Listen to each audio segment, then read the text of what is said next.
Hi. So for 5, 6 years, I've been a serious photographer. Maybe 10 years of amateur stuff with point and shoots on my phone. So 10 years overall, about 4 or 5 years of phone photography, digicam photography, and then I got a DSLR. And the minute I got a DSLR, it was like, if you've seen vids on this channel before, then I like bags. Um, so the idea of camera bags is like super interesting to me because they're modular and I'm autistic, so it's all good. So I started out with shoulder bags because I had a pretty small kit, a Canon EOS 100D and two primes. Um, that started with low pro, like the Stealth Reporter D100, and then I moved up to the D300, and then I got a Domke F2, and then my shoulder started to hurt because I got a Nikon D200. Which is technically a downgrade from the EOS 100D, but also an upgrade. It's the whole thing.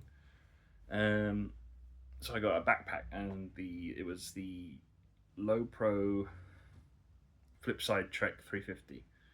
Then I got more lenses, like wildlife lenses and stuff, and I needed a bigger bag, so I got the 450. After the 350 gave up the ghost, I got the 450, and I used that for 2 years, maybe.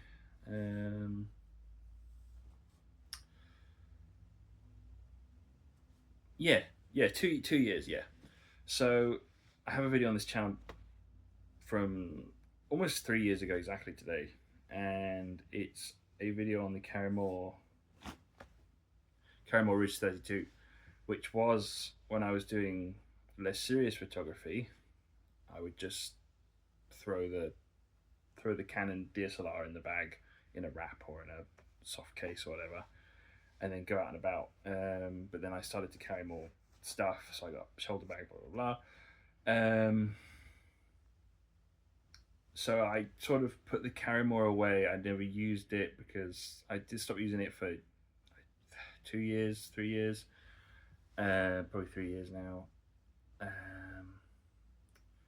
And I really liked it, but it wasn't a camera bag, so I was like, well, little autistic head is like, no, it's not a camera bag, I can't use that.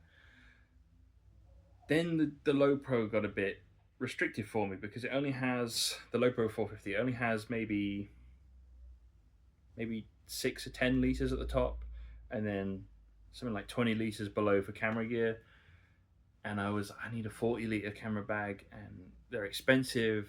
And if you get bigger than 32 liters on a camera bag, it starts to get into like professional bags, and it's kind of hard to buy one that isn't just a round, you know what I mean, like a dome shape with like just camera equipment. So I wanted stuff for hiking and food and toiletries and meds and blah blah blah blah. So I got a S Zone insert from Amazon, and I went back to the Karrimor Ridge 32, and I thought I'd just go over what I carry in it. This is pretty standard. There's space for a Lumix G2, which I have side graded to, because the D200s are brilliant on an actual job, which I thankfully get now. But for everyday carry, they're really nice cameras. But for everyday carry, so many controls and blah blah blah. But they're so big.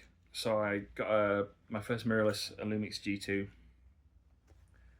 Well, at first I got an E420, an Olympus E420, then an E520, and then the G2 came up, and it's a 2010 model, so it's much newer.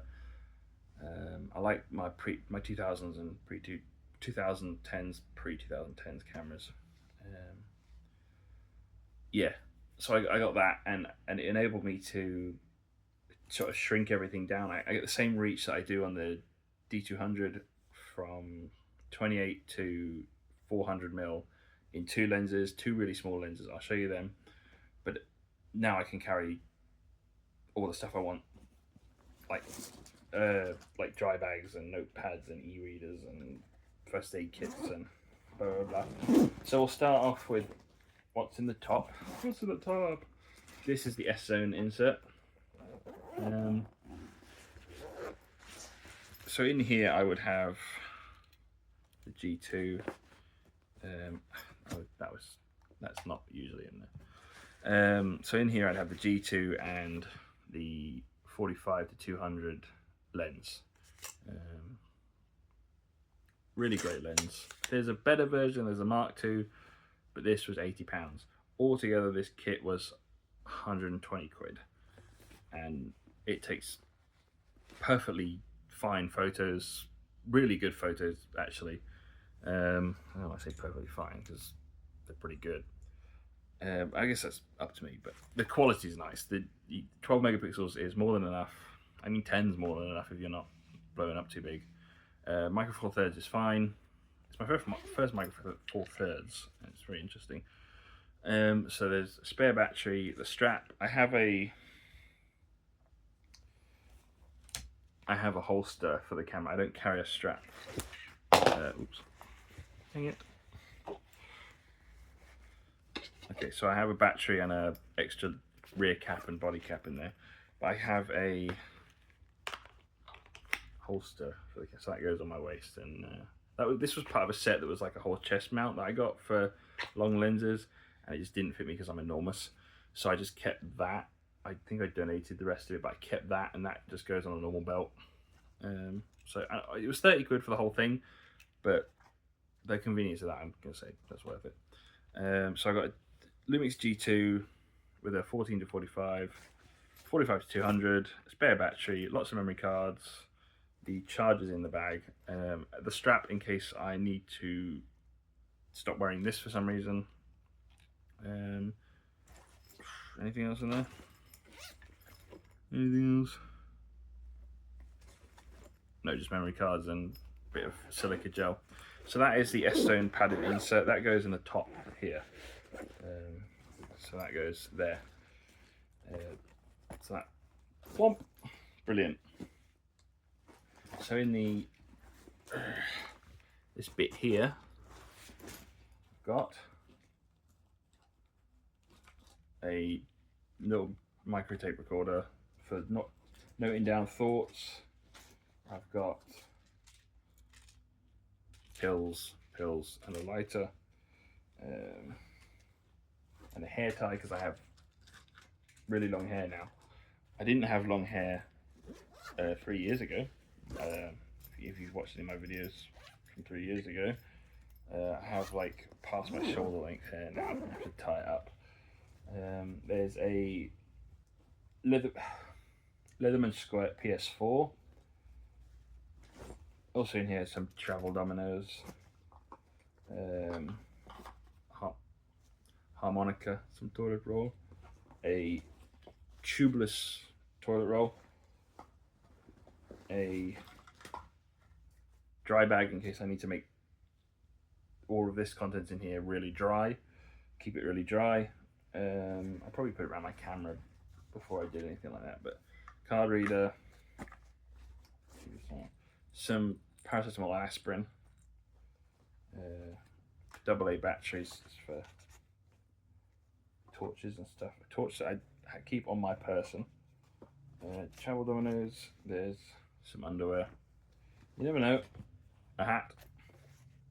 Some sunglasses. These cat sunglasses, I have no idea what they are. I have no idea the make. Sort of Terminator-y.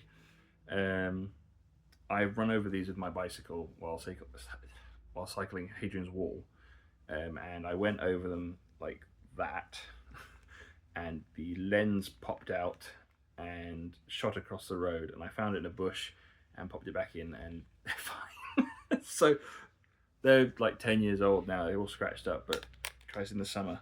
Sometimes you need that. Harmonica, not very good. I'm not going to give you a rendition. A Life System Trek first aid kit. These are really good. My little sibling swears by Life System, and it is good stuff. It's really nice nylon. It's like 200, 300D nylon or something like that. So there's scissors and plasters and I also keep rehydration sachets in there. There's bandages and microporous tape and blah blah blah blah blah. It's a mini first aid kit. It won't set a broken leg, but it will stop moderate bleeding if you really have to. A little notebook. This is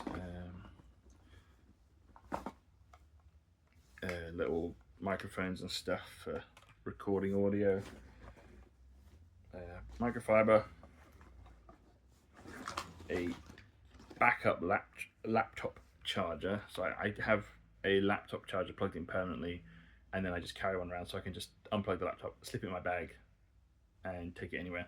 So I don't have to like coil the other laptop up and the other laptop charger up and blah blah blah. Really annoying. Mini tripod that fits the G2 even with the 45 to 200 on that'll hold that. E-reader. This is a really old Kindle. It's like a 2010 Kindle, but I got it working on it. It's got some like what's it called? It's like copyright free stuff for like Dracula and stuff on it. Lens, pen, and brush. Trying to grab both of them. Oh, torch lighter. There you go. Try to grab both of them. EpiPens because I'm allergic to some shit. The mouse for my laptop. I never use it at home, but often if I'm at a coffee shop or whatever, I'll get the mouse out. Because I don't use a desk at home. I just use my lap because it's a laptop, so I use a trackpad. A little USB extender for the microphones. A rocket blower. Charger for the camera batteries. A pen. I think that still works. Yeah. In the side here, I've got a USB solar panel. In the back, I'm not going to remove it, but I've got a kef here. I've got a notebook, and I've got a sit mat, a silver sit mat, which is in 4, but it's currently folded just in half, and provides a bit of extra back support. I think that's everything. Oh, water bottle on the side, and some really quick access items, aspirin, and something just to cover up a wound just in case. So I don't have to get the first aid kit out. I can just go, because if I'm out in like the middle of nowhere, I'm almost guaranteed to get hurt. It's sort of my thing. Yeah, so this is just sort of around the place. It might be a little bit of town, it might be a little bit of woods, because I've usually got a non-locking penknife, and another multi-tool, and another lighter, and other stuff on me. So I'm pretty much covered for anything that I need to like cut up an apple because I'm on a picnic, or I want to make some little figures out of wood while I'm sitting somewhere in the forest, or I'm at a cafe, or So you can do anything. What I'm not showing is my new item that I just got, which is what the phone is attached to, which is like a thingy rig, a small rig cage, and it's probably that big. Yeah, about that big. Put the phone in the middle, and you can screw it onto a tripod, and the miniature tripod holds it quite well if you splay the feet out, so you can put it on a desk and like look down at it and talk and there. And it has all sorts of screw mounts and hot shoe things, and yeah. If I'm doing a podcast, I usually have my laptop on me. Doing a podcast with my sister. I usually have my laptop on me. It's a 17-inch Medion gaming laptop. It's got a GT 150 in. It'll run Fallout New Vegas for about an hour, and then the battery dies. But if you plug it in, keyboard and mouse, it'll run Fallout New Vegas on medium. What else do you need? It renders video really well because of the graphics card. It handles Lightroom really, really well. I often do carry it. If I'm in an urban setting, I'll have the laptop. If I'm in the middle of nowhere setting, if I'm going to walk, I would take a little laptop maybe if I want to sit down and write something. Even probably won't do that. Probably just take my phone and um ah my power bank is charging. I usually carry a power bank as well. Um, yeah. Oh, my head torch is charging as well. I usually carry a head torch. So yeah, that's basically what I've got in my bag. It's not a get home bag like I had it before. It's not a survival bag like I had it before. It's very much I'm in the middle of a city or a forest or a town, or I'm on holiday and I'm bored and I want to create something, or I need to edit a photo, or like the low pro even the low pro 450 doesn't have a laptop slot, and a laptop camera bag is quite a bit. This thing was like 50 quid maybe. Probably 50 quid now, maybe 40 quid when I got it. And it's fantastic. I have a Kichua Decathlon 1.5 litre water bottle in the side, and it handles it perfectly. So all's good. Yeah, this is all I need for like a day out. Longer days, I'll take a I have a Quechua Decathlon hunting backpack, which will take some clothes and stuff, and that's sort of an overnight or whatever bag. But yeah, this is. I mean, my power banks. Yeah, this is what I carry. Sorry for being a bit distracted. I've not done a video since last year. Hey. I've not done a video in months, so I don't know what I'm doing. Yeah, I'm gonna eat lunch. Thanks for watching.